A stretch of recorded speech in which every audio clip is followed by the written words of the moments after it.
Good morning, ladies and gentlemen. Welcome back to the Daily Power Parsha. Always fun to say, and even more fun to participate in. Welcome. We have a wonderful conversation on tap today. We have another double portion this week. The double portion this week is Matos and Maasei. These are the last two portions of the book of Numbers. It seems like just a few weeks ago we started the book of Numbers, and now, just like that, unbelievable. So fast. Time moves by so fast. But it is wonderful to explore this with you. I'm about to share my screen. We're going to jump right in. So the opening theme of this double portion, so Matos, essentially, which is Numbers chapter 30, verse number 2. It starts with verse number 2. So the first theme is regarding oaths and vows. So let's jump right in. Moses spoke to the heads of the tribes of the children of Israel, saying, this is the thing the Lord has commanded. So what's the commandment? Take a look. If a man makes a vow to the Lord or makes an oath, so there's two things. There's a vow and an oath, two different forms of expression of a promise. And what is the nature of the vow or the oath? It is to prohibit himself about a certain activity, right? So let's say a person says that they are no longer, that's it, they're taking a vow, they're taking an oath, they're no longer going to enjoy, what would be a good one? Orange juice. No more orange juice, that's it. No more Tropicana, garnished, nothing. Forget about it, right? For the next 6 months, that's it. The person says they're no longer going to enjoy any orange juice. So what does the Torah say? He shall not violate his word. According to whatever came out of his mouth, he shall do. The Torah tells us that if a person makes an oath or makes a vow, lo, in the Hebrew, lo yachel devaro. He should not violate his word. And what that means is, talk is not cheap. Don't just say things and not follow through. If you say it, you need to follow through with it. By the way, you should know, you don't have to formally express a vow or an oath in a very formal language. It could be even to the extent of, saying something in a measure of assuredness, in a measure of certainty. If you say something that you plan on doing or plan on, in this case, not doing or avoiding, that has weight in Jewish law. The Torah says that means something. Lo yachel devaro. I'm going to give you another interpretation of those words that I highlighted in the Hebrew. Lo yachel could either mean don't violate, but lo yachel also means chol. Hamavdil ben kodesh lechol. We say in the Havdalah, we bless God, who is the one who separates between Kodesh, holiness, and Chol. Chol means the mundane. So Lo Yachel Devaro means also don't make your words mundane. Don't make your words cheap.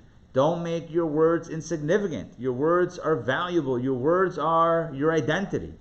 Don't toss them around in a very cheap way. Think about it like this. You know the expression, talk is cheap? Not a Jewish thing. Remember the story about the boy who cried wolf? Remember that one? So what happens? So he says wolf, I think. I don't remember the details. Something like he cried wolf a few times.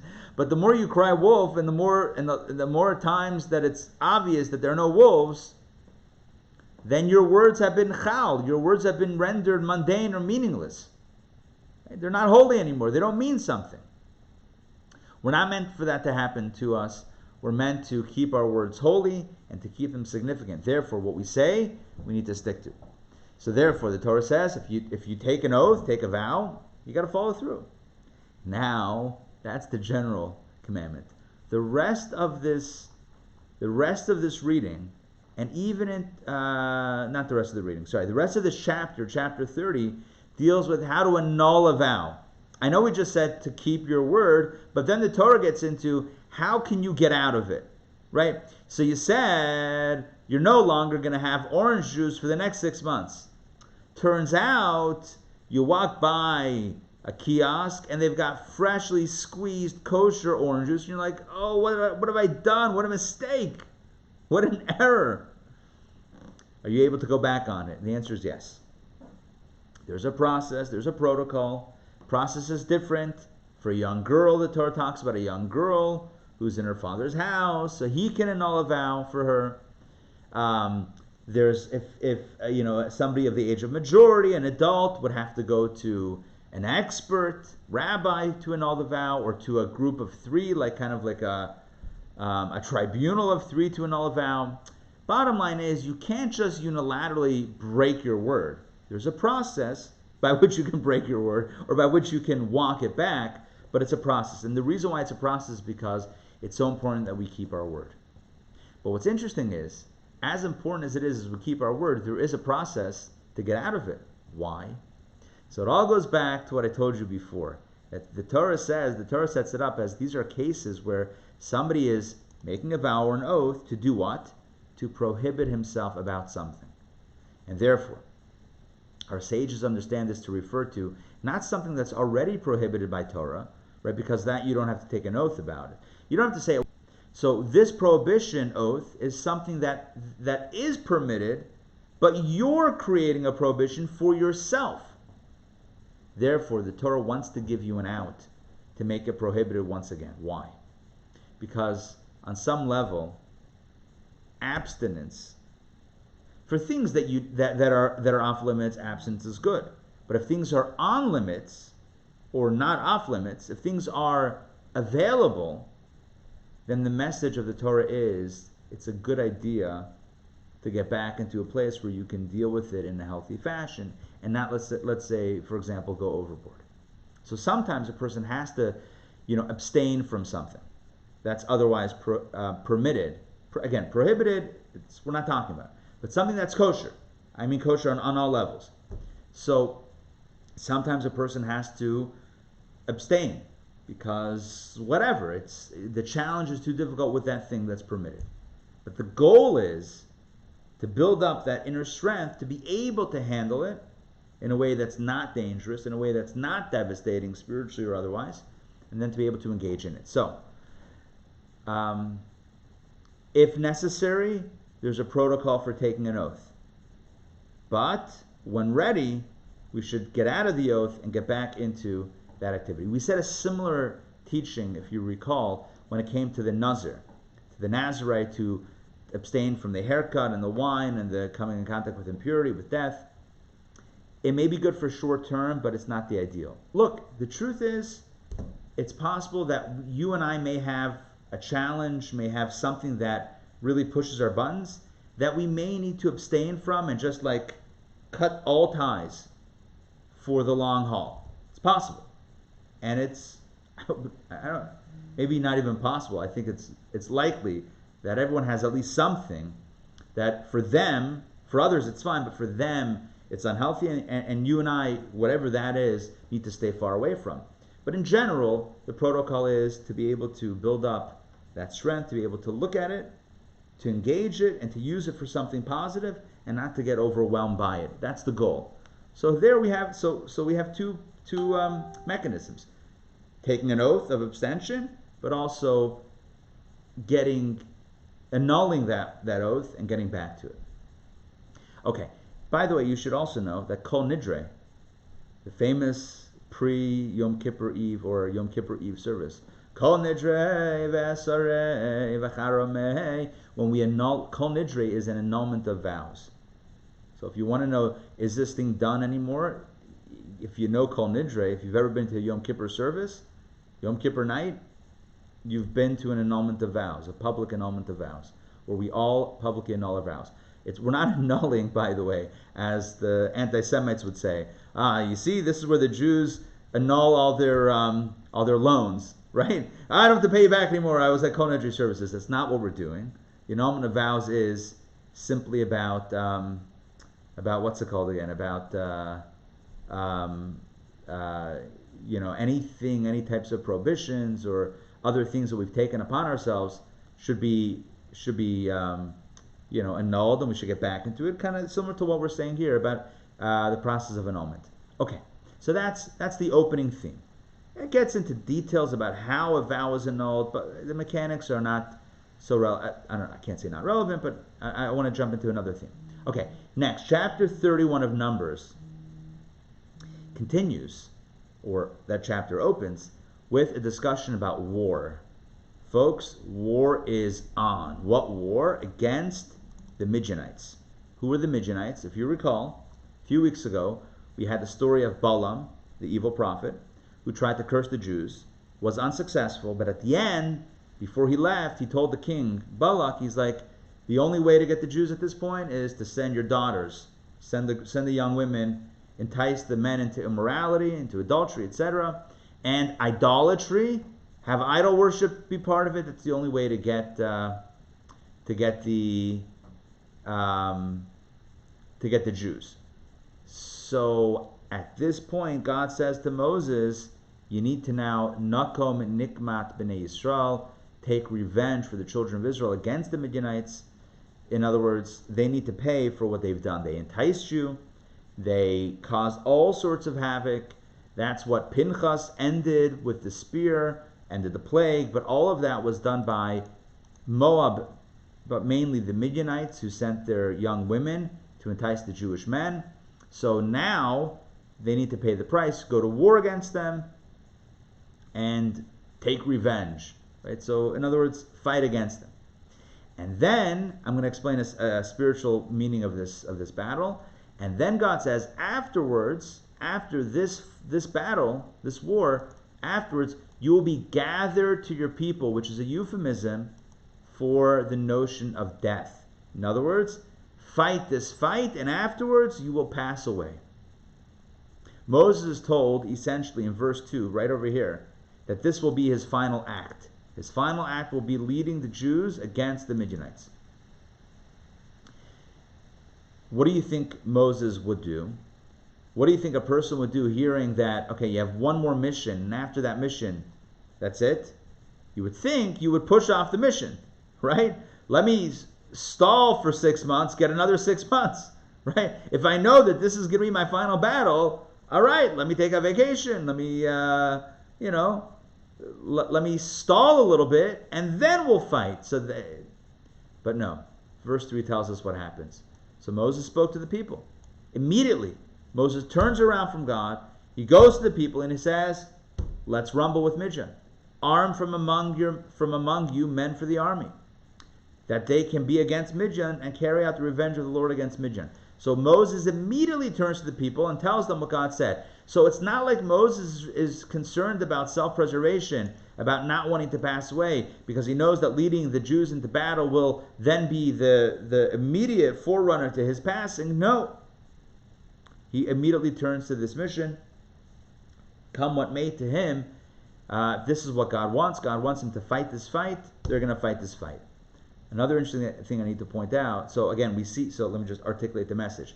The message here is that when there's an important mission, we don't think about ourselves first. We don't put ourselves first. We put the mission first. Moses, ever the faithful shepherd and faithful leader, puts the mission, puts God's wishes before his personal, private mortality concerns. Okay, next point. Look what God says to Moses. Take revenge for the children of Israel. In other words, fight against Midian to avenge the children of Israel. But look what Moses says to the people. When Moses repeats it to the people in verse 3, he says, and carry out the revenge of the Lord against Midian. Who was the fight for? Was it defending the Jews or defending God? Both. Right? God says, fight for the Jews. Moses says, let's fight for God. It's like the best type of argument, where each one is concerned more about the other than themselves. That's a good battle. Where somebody, like the typical battle might be, I'm giving a very mundane example. So you're with somebody, and okay, movie night. So what are we watching? And everyone has what they want to watch. And everyone's now, no, I want to watch this, no, I don't want to watch that. And then it becomes like some tension, a fight. This is a better fight. This is a good fight. This is where the one says, okay, I'll watch what you want. The other says, no, I'll watch what you want. So they're still fighting, but they're fighting about the other, what the other one wants to watch.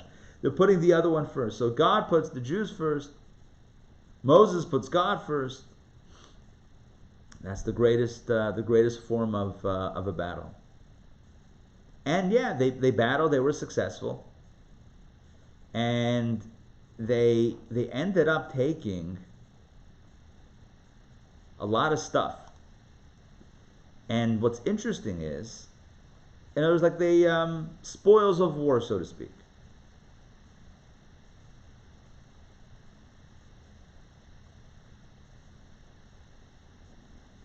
Here we go. And here we get the notion of koshering vessels from this reading. Here we go. Take a look. Verse 21. Elazar the Kohen said to the soldiers returning from battle, "This is the statute that the Lord commanded Moses. Only the gold, the silver, the copper, the iron, the tin, and the lead, metal, basically. Whatever is used in fire, you shall pass through fire, and then it will be clean." That's how we kosher vessels till this very day. Because think about, like, let's say the spoils were a pot or a pan, right? A food utensil. So how do you kosher a metal, gold, silver, copper, iron, tin, lead? How do you kosher a metal food container? Lead, by the way, I don't know. Lead sounds a little dangerous, right? We know lead is not good for us. Yes? Okay. So don't kosher your lead. Get rid of your lead. Do something with it. Safely discard it. Do not use it for food. But how do you kosher these other vessels? Food utensils. If it was used in fire, then it has to pass through fire. Hence the koshering blowtorch. Enter the blowtorch. How do you kosher an industrial kitchen? You take a blowtorch, you apply it, you get it white hot, kosher. How do you kosher something, for example, an oven, right? Let's say you move into a new apartment. Fantastic. It comes with an oven. Wonderful. It's not kosher. You want to kosher. You want to have a kosher kitchen. Easy peasy. Simple. Clean the oven. Make sure it's clean. And then crank it up to self-clean for a few hours. I think it's like 3 hours usually is a self-clean setting. Walk away. Keep your windows open, whatever, because it can get a little, gets hot. And it burns the stuff, purges. And after 3 hours, wipe it down. Mazel tov. You've got also, you have a kosher oven. It's a kosher oven, ready to go. Why? Because how do you kosher something? If it was used in fire, it passes through fire. You should know that there's also a way to kosher through water. As the verse continues. Oh, there's a few things here. It must also be cleansed with sprinkling water. I'm going to explain that. That's the mikvah, but hold off on that. Okay, let's talk about koshering though. And whatever is not used in fire, you shall pass through water. And that means like this. So let's say you used a fork. Not you. A fork was used and it's not kosher. Okay, so how do you kosher a fork? You probably didn't use your fork in direct fire. I don't know most people who use a fork by throwing it in a fire with food. It's not a thing. Maybe a skewer, all right, but a fork is usually used in hot food, but it's not in fire. Right? You put the fork in the food, not in the fire. So how do you kosher it? You boil a pot of a kosher pot, kosher stovetop. By the way, how do you kosher a stovetop? Again, crank up the fire. Not again, because I didn't say it before. All right, but you clean the grates and whatever, crank up the fire, highest setting, 15-20 minutes or so. Do it safely, obviously, well ventilation, don't keep anything flammable near there. But after that, it burns out the grates, you're kosher. Take a kosher pot, fill it up with water, come to a boil, right? Get the water to a boil, you drop in the fork, you wait till it boils again, you pull it out carefully with a tongue. Please do not put your hand in there. Pull it out carefully, run it in cold water or dip it into cold water. You now have a kosher spoon, or fork. Sorry for switching utensils on you midway. Bottom line is, the way it absorbs the non-kosher, that is the same way that it's purged. Through whatever amount of heat that it came in, it needs the same amount of heat to take it out.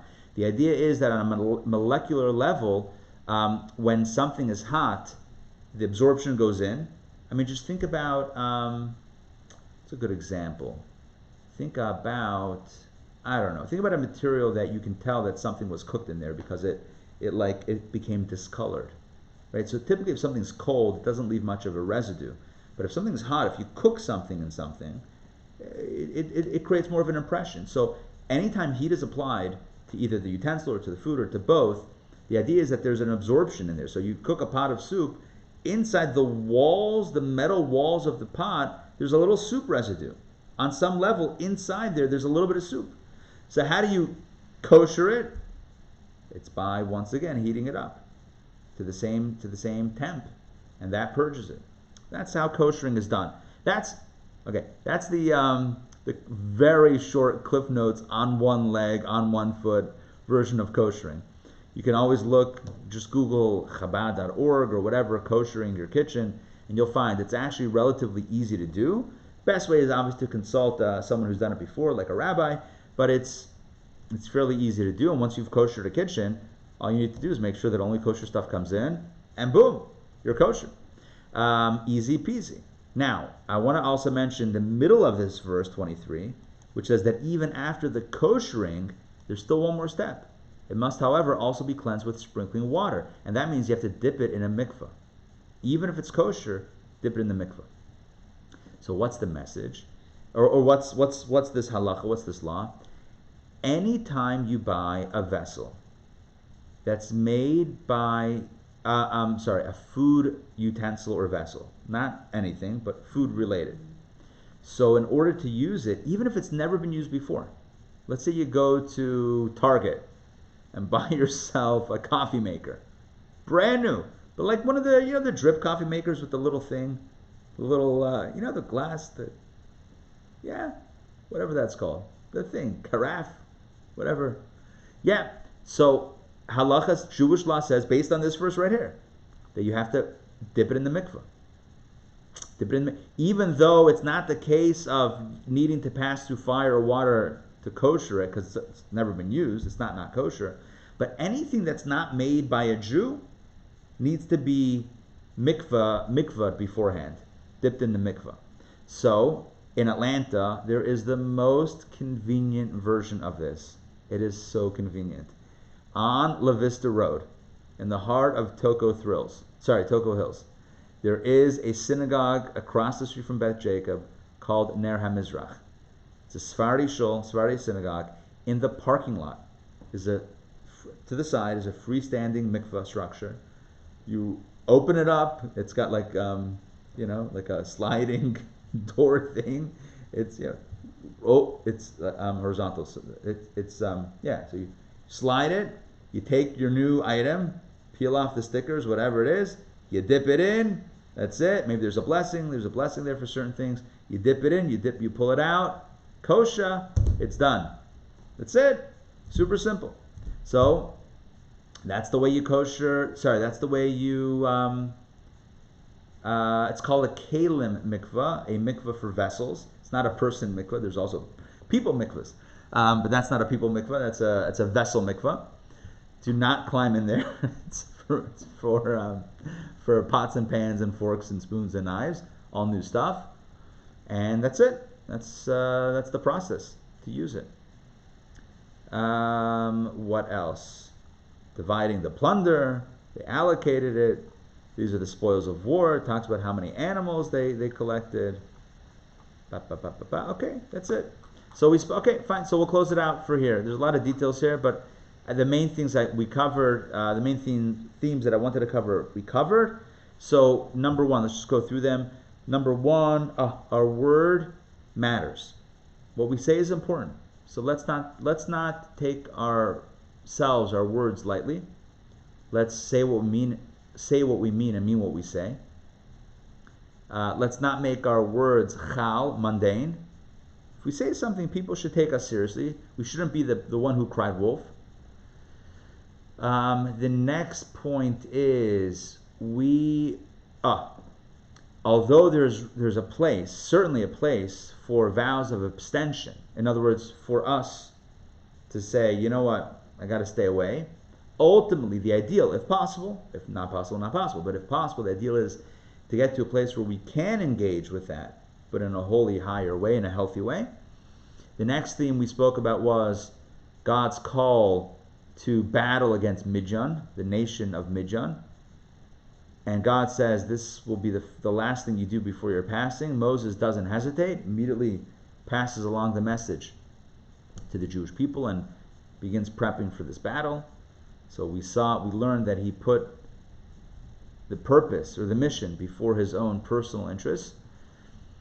We discussed how God says this war is for the people, for the Jewish people, and Moses says this war is for God.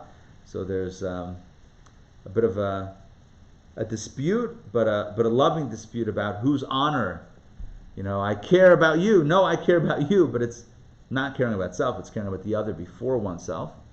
Then we spoke about the process of koshering vessels, and I don't know what it's not koshering, but mikvahing new vessels or kosher vessels, dipping it in the mikvah to be used in a kosher fashion. Okay, so that's it for today. Oh, I should mention one more thing, very important.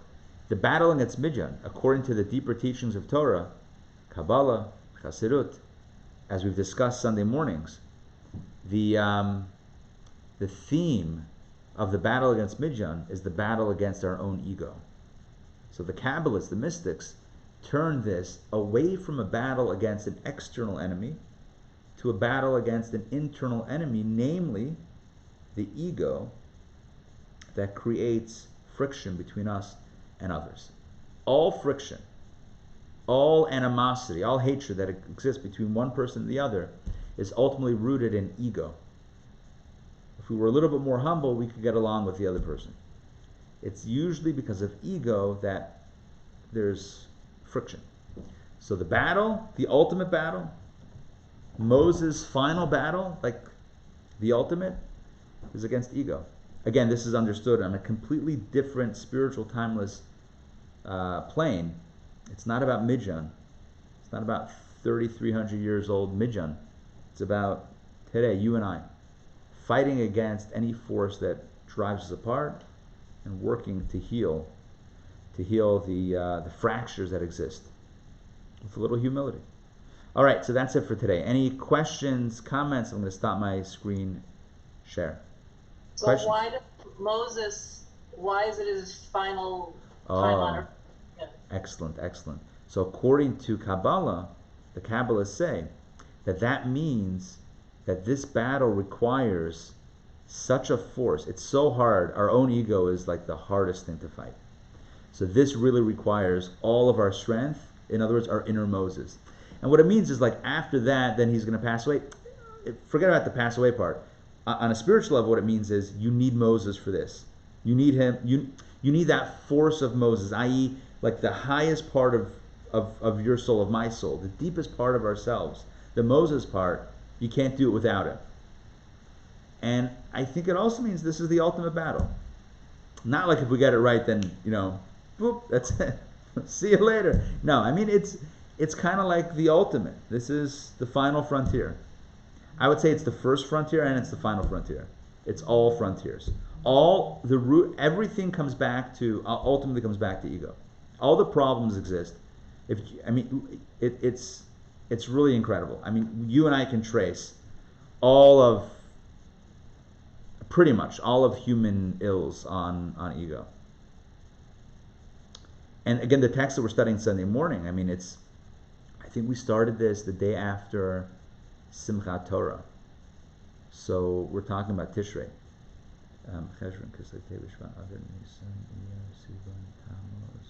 It's been 9 months almost, every Sunday morning. And it's all based on that verse that says, go to battle against Midian. And it's not about anyone else. It's not about. That would be easy, right? If the battle was really against some external enemy, sure, we'd love that. No, the Kabbalists say no. Don't find anyone else. It's fine. Just you. Just find the mirror. That's all you need. Just look inside, because all of that, the greatest battle is against Midian. The way the way it's really formulated in Kabbalah is there are 7 nations in Canaan. 7 Canaanite nations that the Jewish people needed to face when conquering the land of Israel. And then Midian was not one of them. It was like they were on the other side of the Jordan. They weren't even supposed to. Midian picked the fight with us, so then God says, so then, go after them. But they weren't part of the set. So Kabbalah says there are 7, we have 7 energies, emotional energies inside, sefirot. And they could either be for good, leaning toward a good place, or a negative place. But Midian is not even one of the 7. It's deeper than all 7. It's the source of all the problems. The ego, it's not like, my love is not aligned correctly, or my discipline is not aligned correctly, or my compassion is not aligned correctly, or my ambition is not aligned correctly, it's not about a misalignment of a specific. It's like the general problem. The ego is like the beginning of the problem. So, is it related to the animal nature? Yeah, well, yeah. I mean, the animal within us, the animal soul within us, is what is our ego identity. Now, it's not necessarily evil, by the way. Ego is not always evil, but it's always the source of. But all evil comes from the ego. Not all ego is evil, but all evil is coming from the ego. So, like, ego is good because ego could mean self-preservation. So the fact that you and I are eating to live, that's selfish, but it's good selfish. I mean, it's good that we're here because God wants us here also, but it could lead very quickly to other things. So the whole idea here is making sure that we don't let our egos get out of control. And by the way, this is a very relevant, I just realized now, I should have realized it before, this is a very important topic that we're touching on, not obviously addressing fully, but touching on this time period, which is the 3 weeks, which is the time that we think about the destruction of the temple, the holy temple, which was destroyed. The second temple was destroyed because baseless hatred. We couldn't get along with each other. So the antidote to that is healing that, which is getting along with each other. Where does baseless hatred come from? Ego. It's like, I can't stand you. Why? Because you rub me the wrong way. That's ego. You rub me the wrong. Who am I to get rubbed the wrong way? It's like, I should get offended. I'm only offended when there's ego, right? And I know, so no ego. So we're angels, okay? But we're working on it, right? So we're not necessarily ever going to get to that place of perfection, but at least we should be working on it, little by little, yittle by yittle. All right, good. It's great to see everybody. It's great to study Torah on this Monday. Ray, you're okay? No? Okay, if you want, you can stay on for a minute and we can schmooze. All right. We'll see you all. See you soon. See you tomorrow, please God. All right. Sei gesund. Ray, stay on if you don't mind. Okay, we'll see everybody. Take care.